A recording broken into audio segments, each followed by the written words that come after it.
Hey, everybody. It is Old Roommates time. On this episode, we will be revisiting Pretty Woman. So cop a squat and get ready for fun.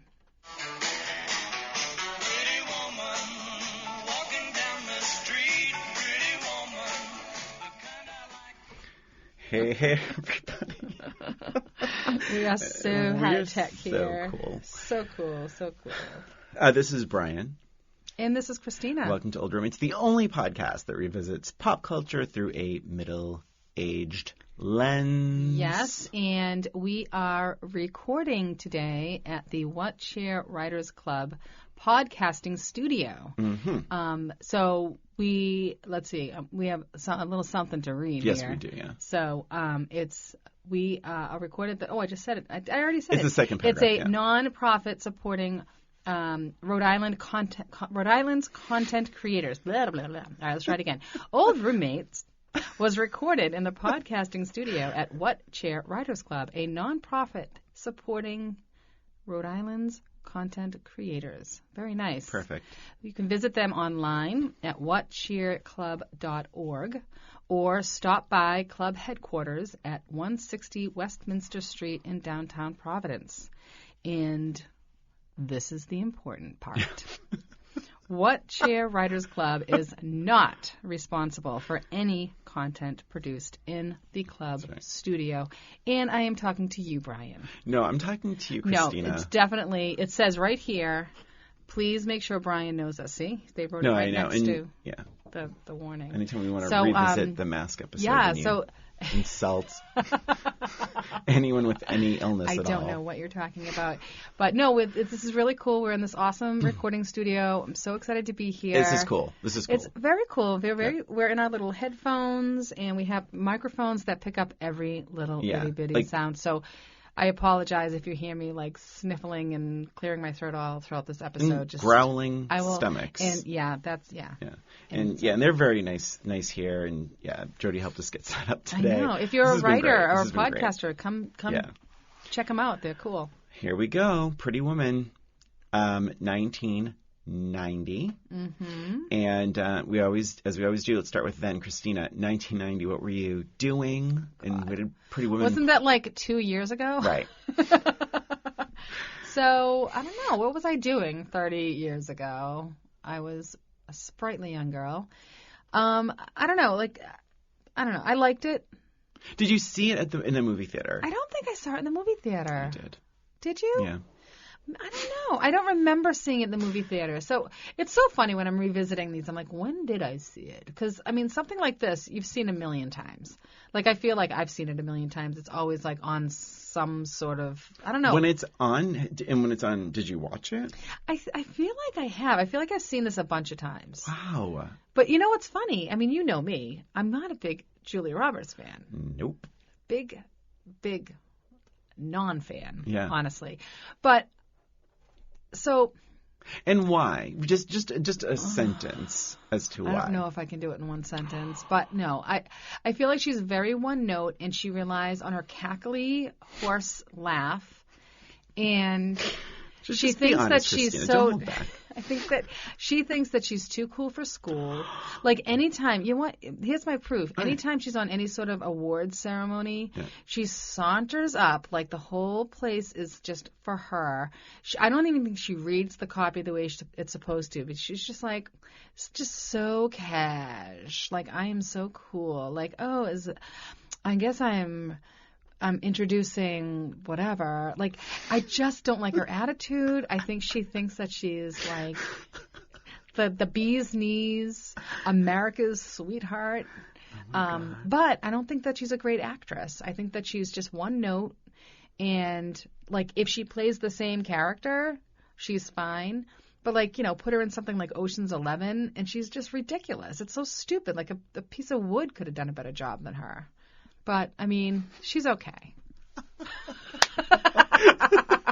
But you like her. No, I'm not a big fan. No, I know. But I will say, like, I'm not really a big fan either. Yeah. But I don't think it runs as deep. No, and honestly, it's just, the more I think about it, the more I don't like her. But But, my issue. but Okay, good. Sorry. I will say Yeah. when I watched Pretty Woman, like during the Pretty Woman stuff, Yeah.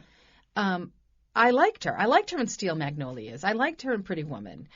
It was after that. I think it was when she started getting really big, like too big for her britches. Yeah. Like that is when I really started not liking her at all. When she felt like she could do anything and she just like breezed through everything. That's when I started really not liking her. So when we were saying Pretty Woman, I'm like, okay, that's fine. I didn't think I was going to like it because I don't like her. Yeah. I did like it back then. Okay. And I liked, things that I really liked actually were like Kit and like the hotel manager. It wasn't necessarily her, but I did like the movie, if that makes any sense. Then. Okay. Should I go on, or do you want to talk about how you feel? Yeah, so I was forced against my will to see this movie at a movie theater. My friend Julie McDonald Alessi. I'm sorry, that was very loud. How I just So loud. I swear to God, These it's not. microphones It's are like amazing. right These next microphones to. are serious stuff. It was. Yeah. You would have thought. Oh my God, Siri just turned on. Sorry. So what happened? If it's not This is a Shorty, it's disaster. Siri. I know, really. Yeah. Anyway, Julie made me see it, and it was. I'm trying to think if it came out. I think it came out before Ghost or right after Ghost, because Julie and I saw a bunch of movies. But here's what happened: this movie was a massive hit for anyone under 30 years old. Like, this was the movie. I mean, it was number one. Mm-hmm. Like, for a long time. Like, I mean, Julia Roberts was everywhere. It just became a phenomenon, this movie. And oh my God, Christina's rolling across the room to drink. And but I think I saw this movie towards the tail end of its of the hype. Okay. I definitely saw this it had been out for a couple months before I saw the movie, and I did think I had seen Ghost. Oh, jeez, am I lying? I think I had seen Ghost before, and I really loved Ghost. Yeah, I loved Ghost. So this movie, it's I think it's because the hype was so much. I'm like, oh God, I know I'm gonna hate it. It's I don't really want to see it. Mm-hmm. Partly because it was just even the trailer was ha ha ha ha ha ha, and the laughing and the posing, and there is something to Julia Roberts in certain films, not in all of them, but there's something that just rings disingenuous, that I just feel like she is just acting, and that she's afraid of giving a weird look, or that she's afraid of looking bad, or she's afraid of sounding bad, and that there's something overthought. Or underthought. I can't quite put my finger on it. I feel like it's underthought, honestly, and especially in the older, the more recent stuff. Not that she's done anything recently, but especially in the more recent stuff, I feel like it's underthought. I feel like she feels like she can just skate through. I liked her in Sleeping with the Enemy, and I liked her in Stepmom, and I liked her in Orange, Osage County. I didn't even care for her in Erin Brockovich. She won the Oscar for that. I feel like it was just Julia being Julia. I didn't like Erin Brockovich. Yeah, so I struggle with Julia a bit. So then, when I watched it, I was like, oh my God. It just, to me, that this movie back then for me was just trying so hard to have, much like the character, much like Vivian in this movie, it was trying to be about something, but be light, but be sensitive in weird times, and then be forced, and then be completely happy at the end. It just felt like such a movie. You know what I mean? Mm-hmm. Fairy tale. Totally. There's even scenes where she looks like a Disney princess, and that's not an insult. It's she looks beautiful. Didn't they bill it as some sort of it has fairy that, tale? Well, it has. It is a Disney movie. It has that the character arc of this girl who wants more, and then she's in all these gowns, and then the prince saves her, and she saves him right back. So that was then. This is now Christina. Well, as I had mentioned, I went on it sort of negatively because of my feelings of Julia. I will say I liked it. Christina, me too. And I'm more cynical now than I was then. Surprisingly, I had it on and I was like, whatevs. It is what it is. I've seen it a million times. I don't even need to rewatch it. Right. But I had it on, And I was like surprisingly like really interested in it, and I liked it. I thought it was really cute. I still, even back then and now, I still was kind of like, why is she a prostitute? It didn't seem like she should be. And I know at one point they're like, well, she's new, and you know that they just threw that in there so that we wouldn't think that she was like this diseased whore. Gross, living on the streets woman. So she's new. So that makes it better, right? Because I'm just a new whore. So, but wait, we have to say something. We're just, sex workers have been a bit topical of late, and I think you should do anything you want with your body. Oh, agreed. As long as everything's considered, do it. 100%. We were talking about a fictional film, and we are probably going to say some inappropriate things because that's the way this movie thinks it's going to play its cards. So it deserves this. It deserves by any critique. means, if you are a sex worker listening to this, feel free to chime in. Send us an email. Yeah. oldermaidspod@gmail.com. Good, Christina, sorry. I just had to say that disclaimer because we're talking about the movie and not about... Yes, of course. Yeah. So anyway, it was just kind of interesting that she was a prostitute to begin with. Yeah, there was just like a lot of weirdness about it. Like she didn't have a pimp, so I guess that was okay. And then, but it was weird because Kit didn't have a pimp either, and Kit's been a prostitute for probably longer because she's the one that got Vivian into it. Correct. So why wouldn't Kit have a pimp? They decide who, they decide when, they decide how much. But Kit they wanted didn't a want pimp. to give. Well, Kit had entertained the idea of a pimp. Carlos. What was that? Oh. Christina gently We brushed literally cannot Christina. move. We literally cannot. I feel like I'm in I should be in a straitjacket. Christina just gently brushed the coil of the microphone arm, and it sounded like a guitar. I was like, wait, I honestly thought my phone was playing Roy Orbison. It was like again. the theme music. Okay, so anyways, this is so fun. This is hilarious. So anyway, I did think that it was she was actually more charming than I had anticipated. And definitely likable. I mean, there were parts of her that drove me crazy, and that when she acted really stupid, I did not like that. Like that, it was like unnecessary. Like seriously, in my notes. Yeah, even when she came, okay, I know we're going to jump around because this is a shallow dive. This is what we do. Shallow dives only. So when she was, had the money and had that famous scene of walking into the boutique where they wouldn't serve her, she walks in and she literally climbs over some display.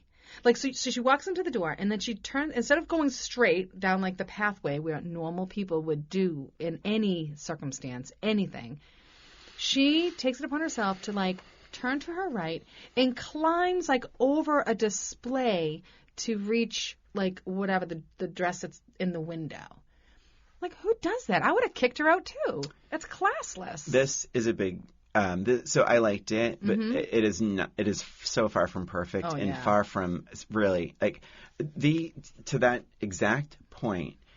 There's a scene, and I wrote it down because I'm like, this is why I didn't like the movie then, and this is some of my problems with it now. Mm-hmm. So she says they're walking down the street, and she is incredibly nervous because they are going back to the stores that rejected her. Mm-hmm. And she's nervous and nervous and nervous. Stop and he says, fidgeting. Stop fidgeting. For the 12th time. Right. And then he says, and get rid of the gum. And she turns broadly and hucks it loudly out of her mouth at people, women walking by.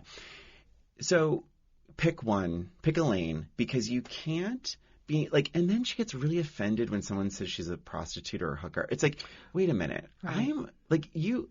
Well, you don't. This is problematic. This is the problem that I had this movie then and now. It's you can't play it both. You can't have it both ways. You can't say I'm just as good as these people and then act like a cow on a sidewalk. You can't say I'm in charge of my destiny, and someone mentions what you do for a living, and you get offended and hurt. How dare you call me a prostitute? Yeah.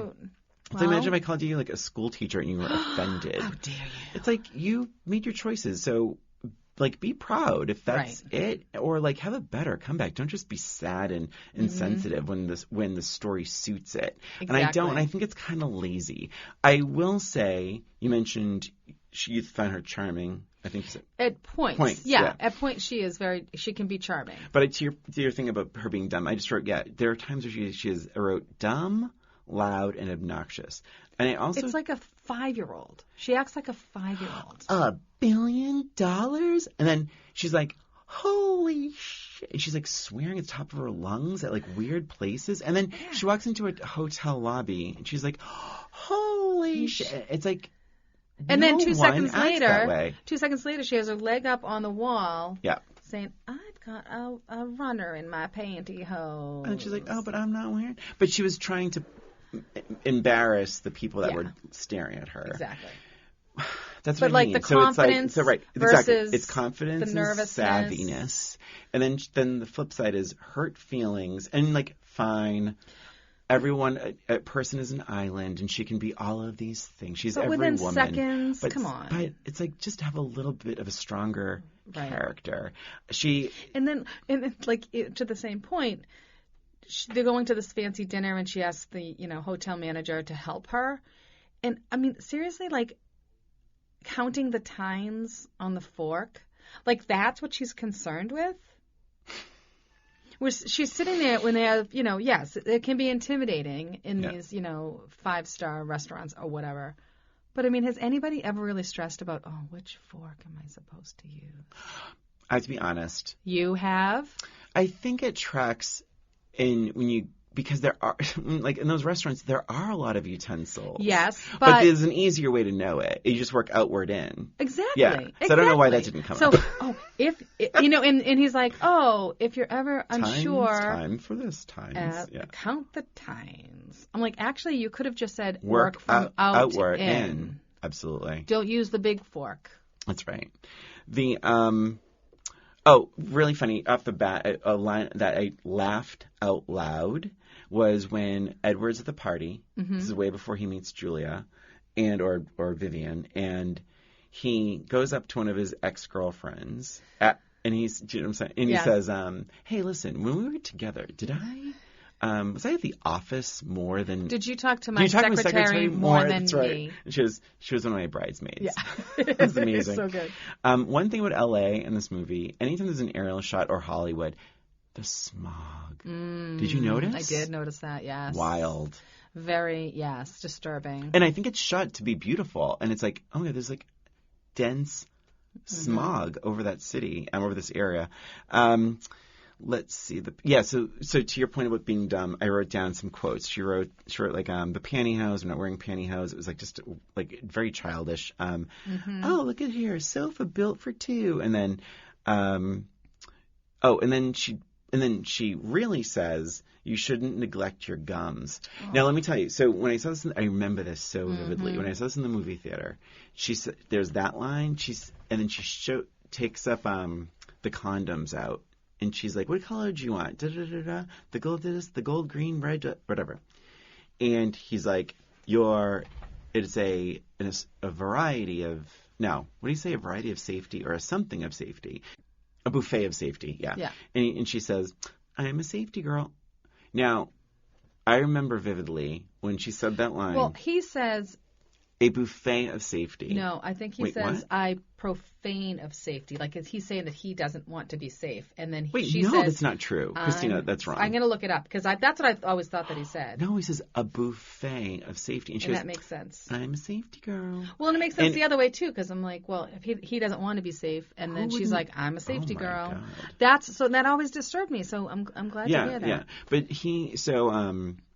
wait a minute. I think the subtitles were on, so he... Oh, good, okay. He did say it, yeah. Perfect. Yeah, because Cinder fucking Rollo was spelled out. That was pretty funny. So my favorite line of the whole movie. Yes, a buffet of safety. And she's, I'm a safety. So I remember seeing the movie theater and people guffawed at that line. I'm a safety girl. And people busted out laughing. I'm like, what am I missing about this?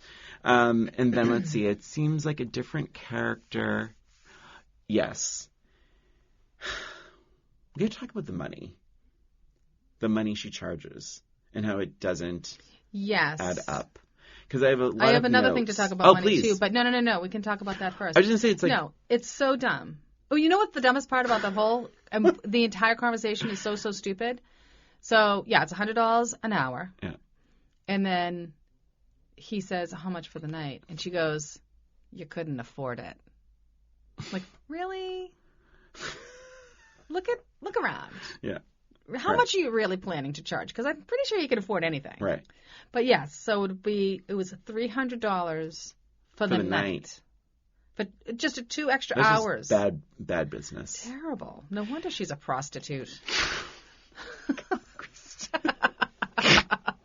So then it seems like a different character than the girl dealing with rent. Like she becomes like not very savvy. Mm-hmm. Like in the beginning, she's like they have the rent money in the toilet, and she's like, we're gonna do this, we're gonna do that, and I'm gonna do here, and I'm gonna rent a kit, and I'm gonna negotiate, I'm gonna do that, and then she has this opportunity, and she just kind of flounders it, and it doesn't make much sense. And then she ends up having the line later saying, I never joke about money. Like, all of a sudden, she's supposed to be like this financial wizard. Really? So weird. You've charged $300. For an entire night. The, this didn't ring true. If we have any prostitutes or hookers listening to the podcast, if you can email me. She gets annoyed that he doesn't want to have sex. Mm-hmm. I feel like that's easy money because then it's just talking. Right. It's like, please, I'll talk. You know, It's like it just sounds weird. Like, she was like bored or like something was weird. Yeah, he's like, "What brings you to New York, Edward?" And like she's just like annoyed that she has to make conversation. But then she ends up laying on the floor watching like I Love Lucy anyway. Yeah. Oh, really quick? Yes. Behind the scenes. Apparently, off camera, Gary Marshall was tickling her feet because she had a hard time laughing. What? Julia Roberts. Well, you know the that laugh the scene, but you also heard around the world. So the scene where he has the jewelry and he closes the thing, you know. That was that was completely improv. Right? Yeah.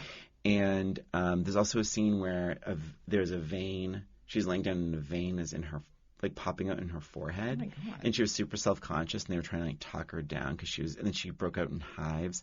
She sounded like a bit of work. Sorry, I was so right a about Julia her. Fan. So right about her. One thing about money, let's hear and it kind of goes along with the stupid, aspect of her too. Like when she's being dumb, when she gets rejected and she comes back to the hotel and she's all mad. And then the hotel manager pulls her into the office and she thinks she's going to be arrested or whatever. Yeah. And she's like, that whole scene is kind of weird anyway, but the way she's acting to him. It's not a bad scene, but but he's like, well, then you should get new clothes. And she's like, that's what I was trying to do. And she reaches into her pocket. Now, she went to one store, okay? Went to one store. He handed her some money. She put it in her pocket.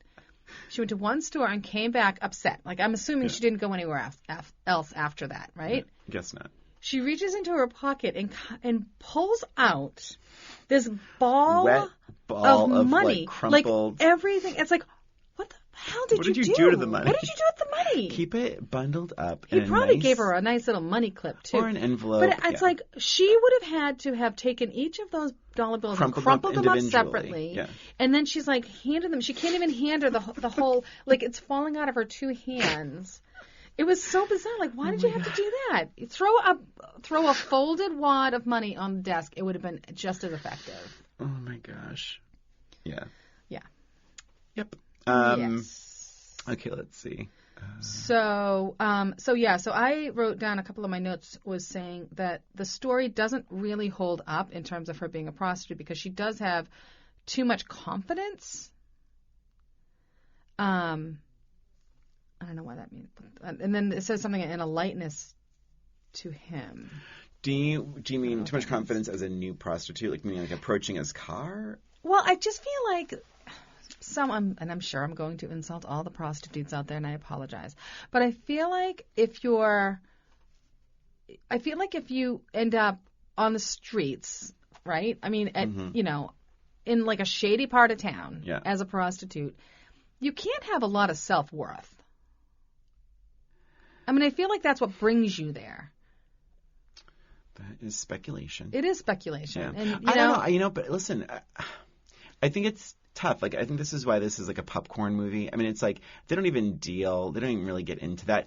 I mean, they try and approach it like prostitution is dangerous because remember the prostitute ends up in a dumpster, right? Yes, Skinny Marie, right? And I think that was like the movie's. But that was a clear-cut example of a crackhead. That's true. She does say they were crackheads. Yeah. That's okay. Yeah, that's right. She does say that. Yeah, and yeah, but I don't know. I think what it was trying to do too is like, hey, like, you never really know like how someone ends up in this road. I mean, to your point about confidence, though, she does say that the negative stuff is easier to believe. So you can tell that she didn't get a whole lot of support growing up. Right. Her parents basically kicked her out of the house. So she said she followed bum number 3. That's right. And that didn't work out. And she worked in fast food restaurants and couldn't make the rent. And then she met Kit and decided to be a prostitute. Yeah, right. And I think, though, that being a sex worker or a prostitute, hooker, whatever, you would have to have not necessarily confidence, but strength. Like it's a tough. I can't imagine this is easy work, and it's like you'd have to be. Well, it's not like you're laying on your back all day. Please, I agree. Yeah, please, in the subject line of your emails, just put "Attention, Christina," if you have something to say. Okay, what else? So in terms of Julia Roberts' performance, I want to take a moment just to say I think she's actually quite good in the scenes where she is tough. Agreed. Like when she says, "Don't open that," to the woman behind the hotel desk. And then when she says, "What are you looking at? What is he looking at?" Like to the bellhop. I liked those, or the food. I liked it. And when she was being funny. When she was being like I said, like charming. When she had like more of a personality. There's one of my favorite scenes, which I think is like I still laughed at it, was when they were out on the balcony and they were having like kind of a serious talk. Yeah. And she hops up on the balcony, and that's the other thing. Like she sits on all the tables, which was annoying to me. That was annoying. Yeah, to me too. but she hops up on the side of the balcony, and he's like, "Can you please get down from there?" And she's like, "What? Is this making you nervous?" And she's like, "What if I lean back like this? Is this going to make you nervous? Oh, help. Will you come rescue me?" And like, it was, to me, I thought that was really funny. It made me laugh. Because they were in the middle of this little conversation. She's just like, oh. Well, he's also afraid of heights and, But I don't like that stuff. You know that. Yeah. I don't even like seeing a parent give their child not a piggyback ride. What do you call it? Shoulder ride? Like a shoulder ride. Yeah. I don't like that. I get really anxious with that stuff. So that made me anxious, too. Yeah. Carl was watching it with me. He's like, "Is that scene bothering you?" And I was like, a little. I didn't think Julia Roberts would die midway through Pretty Woman. Yes. Let's see. Very good. Okay. Now, so you didn't see the extended version. No, what did I miss? So, not much. Oh. Yeah, I can see it, but it was interesting. I would recommend it because it was interesting to see it. No, don't. So... There were 2 scenes that were recognizably added. Oh. Or whatever, cut. Okay. That I hadn't seen before. One was when they had the dinner with the, the competition, like the family, the grandfather and the son that they were going to, buy the building from or whatever. And they had the date and they were, with the oysters or whatever, the snails rather, that flew up. Yeah. So at the end, after they storm off, that's usually when it ends. Yeah. Well, there was more to it. Oh. And so they had this small conversation, and she's like, "Yeah, I think that you like him," and whatever. They had like that kind of conversation. Yeah. And then they show her, the food comes, and Richard Gere says to the waiter, "There's only going to be 2." And I don't know if it was like a burger. I don't know what it was supposed to be. If it was like a burger of some sort. Vivian reaches into her bag and pulls out ketchup and puts ketchup on it, and everyone around her was looking like, what is she doing? Like they've never seen ketchup before. And then Edward says to the waiter, "It's ketchup." And so the waiter says "Oh, okay." What else would it be? Exactly. And then Vivian says, "Have they never seen ketchup before?" And he says, "Not in this restaurant." Oh, come on.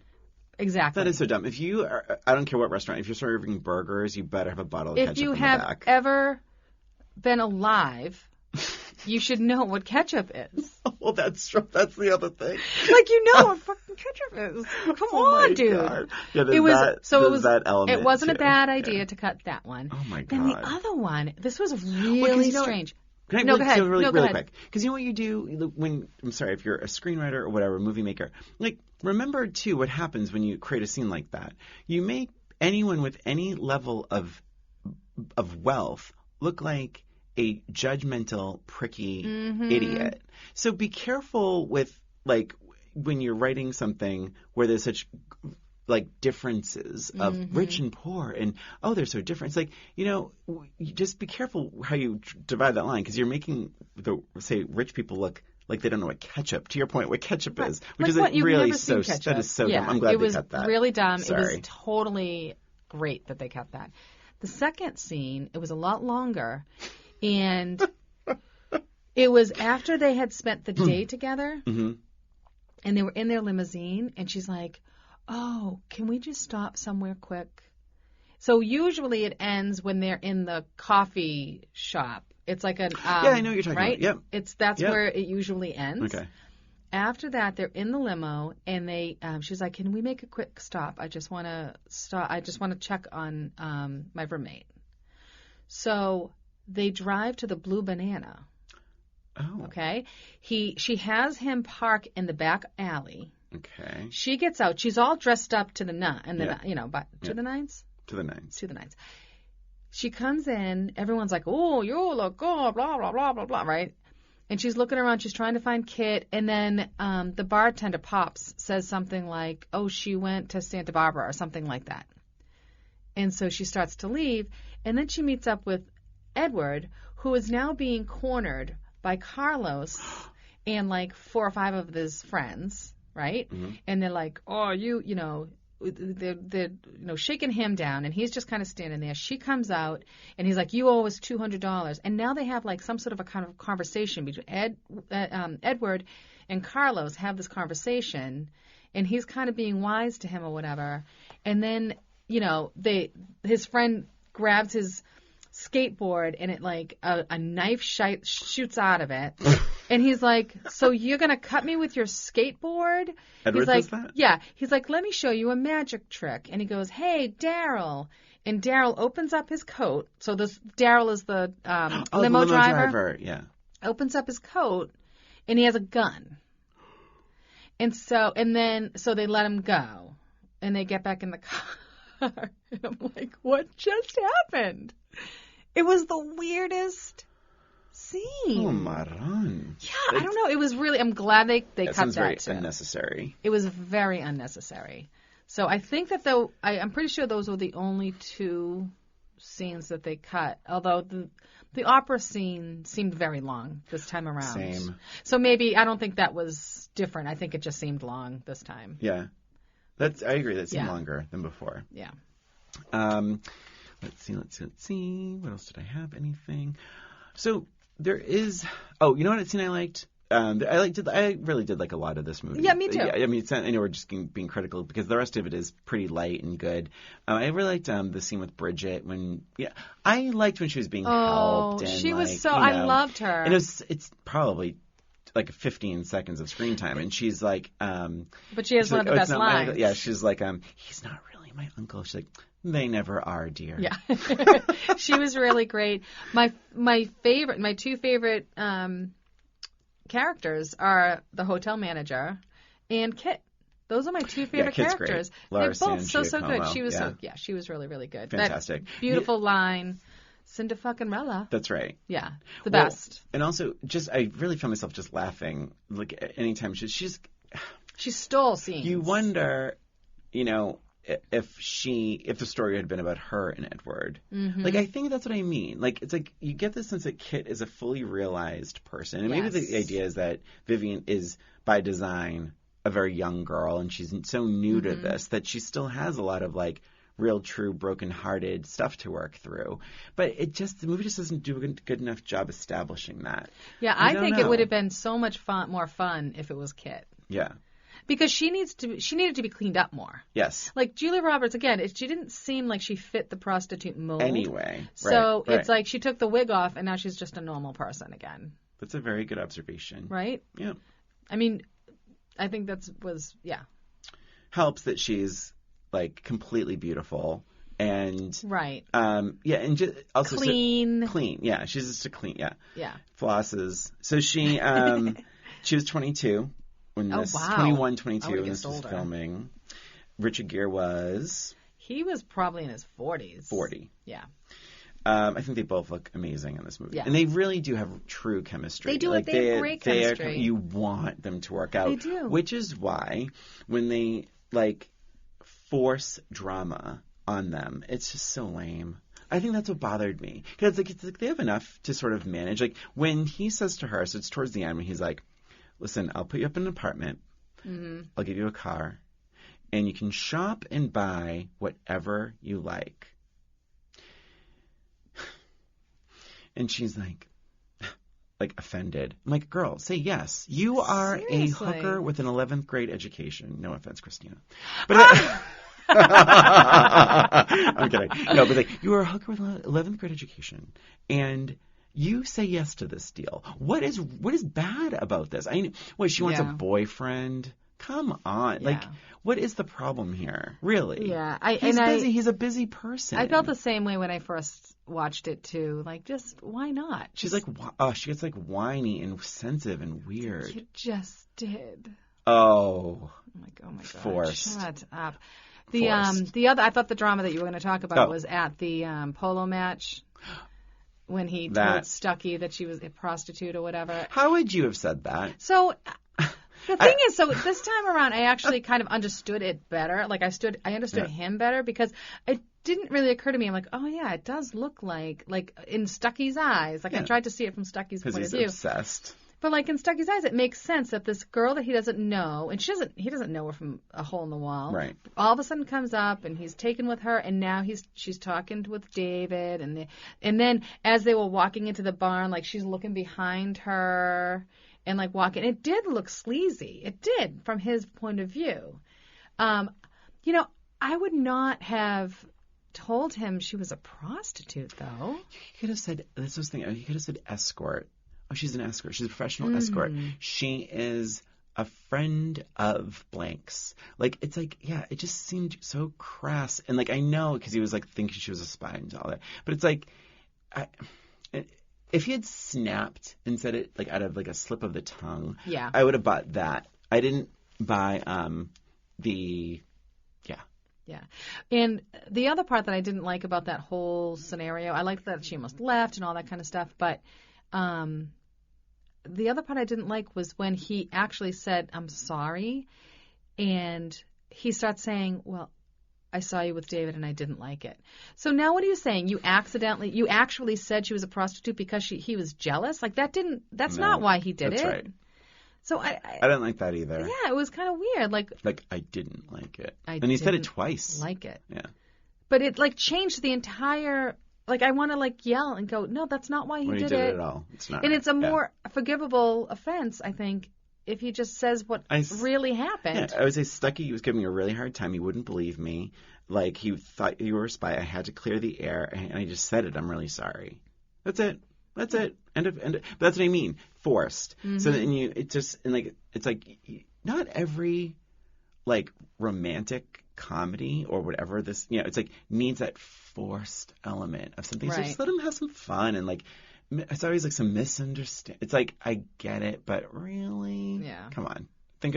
Because honestly, the Stuckey thing when he assaults her, that is, like, drama. Like, that to me rings true. Yes. He's so frustrated with Edward, and he's an asshole. Totally. And he's blaming her. That's right. And he also just has no value for her. Mm-mm. Like, she is...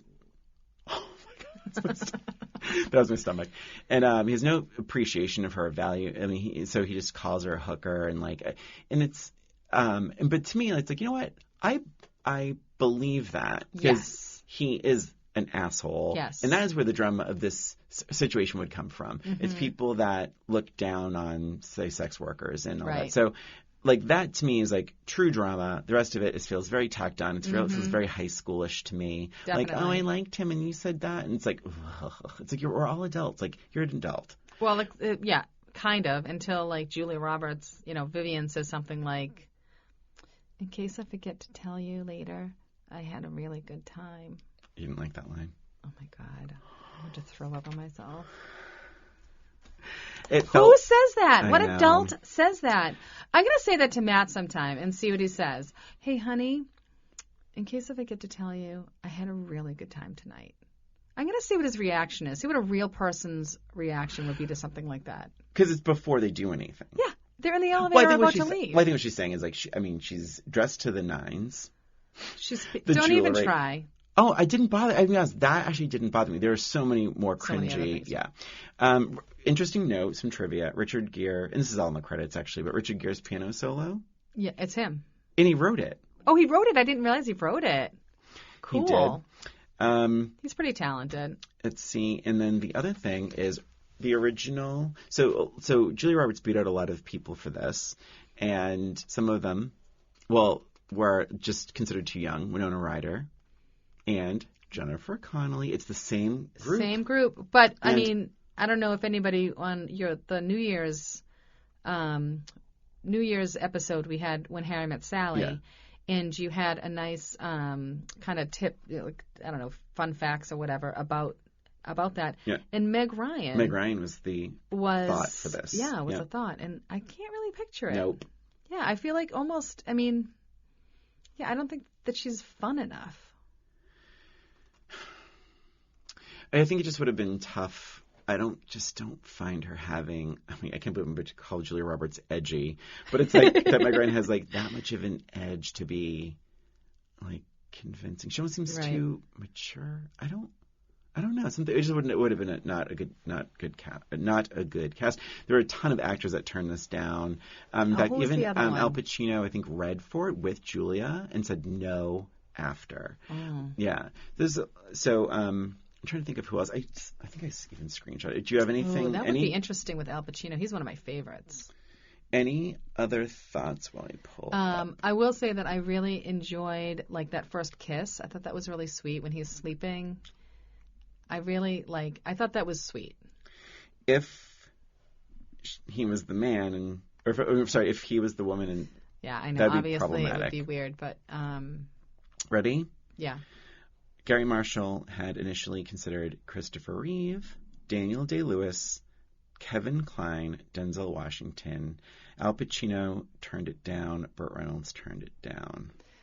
Out of those, I could see Daniel Day-Lewis. I couldn't see Kevin Kline. I love him, but I couldn't see him in this role. What was the first one you said? Christopher Reeve. Oh, no, I don't think I can see him. Other thing, and this is a tragedy. Oh, no. Emily Lloyd turned it down because she had to start shooting mermaids. And then she was fired from mermaids. I'm telling you, the life of an actor. That's so crazy. No, that is tough stuff. That is tough stuff. What do you think? Break time? I think we need to take a break. We'll take a break and come back, yeah. Okay, we'll be right back. Hey there, it's Christina and Brian. We just wanted to take this break to thank you for listening to Old Roommates, the only podcast that revisits pop culture through a middle-aged lens. Please subscribe to Old Roommates on iTunes, Spotify, and wherever you listen to podcasts. And give us a rating or review while you're there. If you have any questions, comments, or observations, shoot us an email at oldroommatespod@gmail.com. Follow us on Facebook, Twitter, and Instagram at Old Roommates. Thanks for listening, and now, back to the show.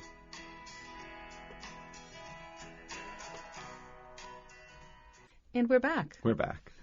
I don't know if we have much more to say about Pretty Woman. No, I think it's time for questions. Oh, wait.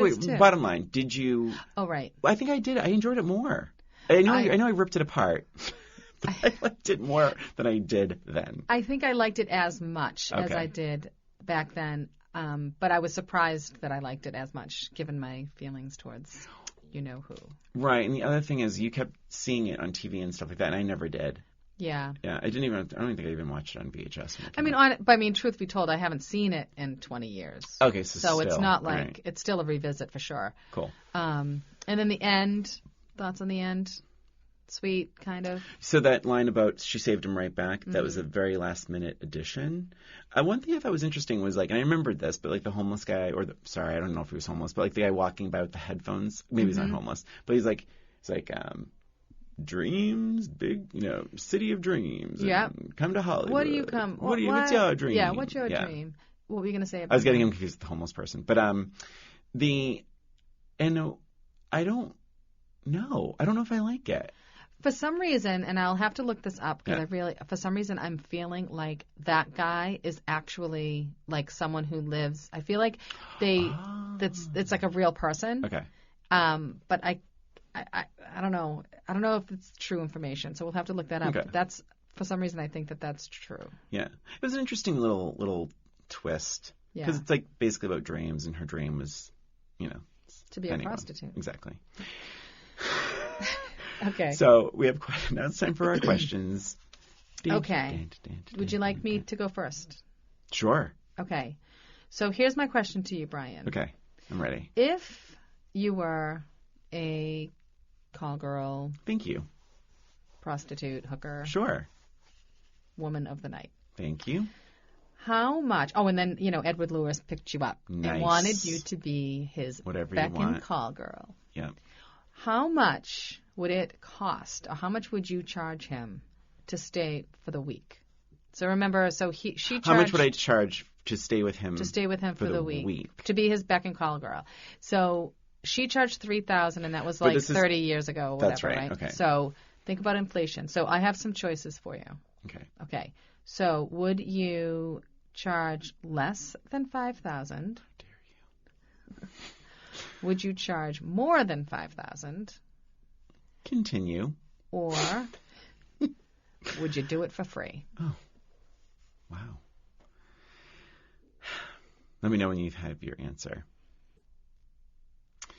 All right, I got my answer. So all things considered, my situation is the same as Vivian's, correct? In this scenario. Yeah. Oh, yes. Yes. Yes. I'd be God, this is so lame. I would do it for, but this is nowadays. I'd have to do it for more than $5,000, but not much more. If my rent, well, you're living in the Blue Banana. Your rent is not that much. It's $300. Say it'd be like $500 maybe now. Remember, Kit is going to start going to beauty school, taking beauty classes. Right. Right. But that's not your responsibility. No. Meaning maybe I want something better for myself. You were going to go back to night way school. Of life. Yeah. There you go. Yeah. So more than 5. I could bank a little bit. My rent is, what's the rent? The Blue Banana. Well, the Blue Banana was $300. Oh my God. Never mind. But $300 for rent. So if I did it for, say, 5 or 6, it's a lot. So it's like I could not have to worry about that one expense. I would, and Edward seems nice. He's certainly handsome, and why not? Okay. So more than? It would still, as much as nice as he is, it would still have to be more than. I mean, but listen, if it was negotiating and we got down to like, God forbid, God bless, like 3,000, I'd probably still say yes. What would you say? Well, to answer your question, I think I said less than 5 because there were so many extra perks involved. Like you got new clothes and you got to stay there. I mean, eat like this awesome stuff. Like I feel like you would have said like $5,000 or something. And I would do the same. I would say 5 because of that.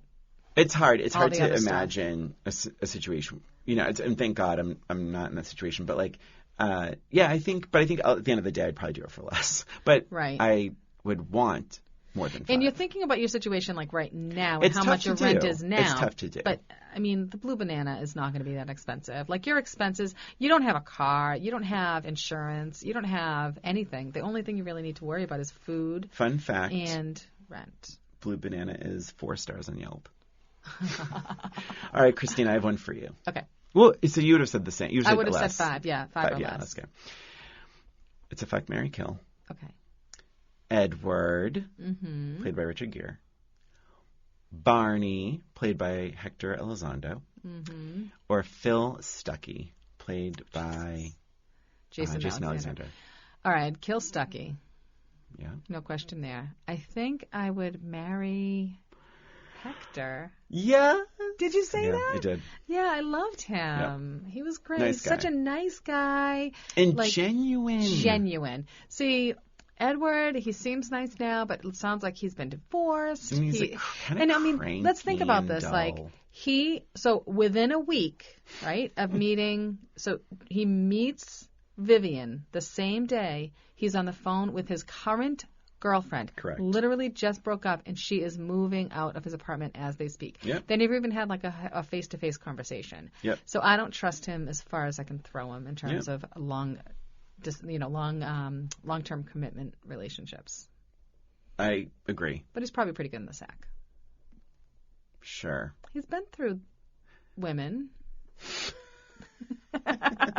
And who knows? Maybe men too. Who knows? Yeah, I think that is the correct. I think I'd choose the same. Mm-hmm. Yeah. Awesome. Groovy. All right. I guess that's it for this episode. Oh my gosh. And that is it for us in this episode of Old Roommates. Thanks for listening. Please subscribe to Old Roommates on iTunes, Spotify, Stitcher, and wherever you listen to podcasts. Give us a rating or review while you're there, please. We love our ratings. If you have an idea for the show, a suggestion, or a comment, email us at oldroommatespod@gmail.com. And don't forget to follow us on Facebook, Twitter, Instagram at Old Roommates. This is Christina. This is Brian. Thanks again for listening. Till next time.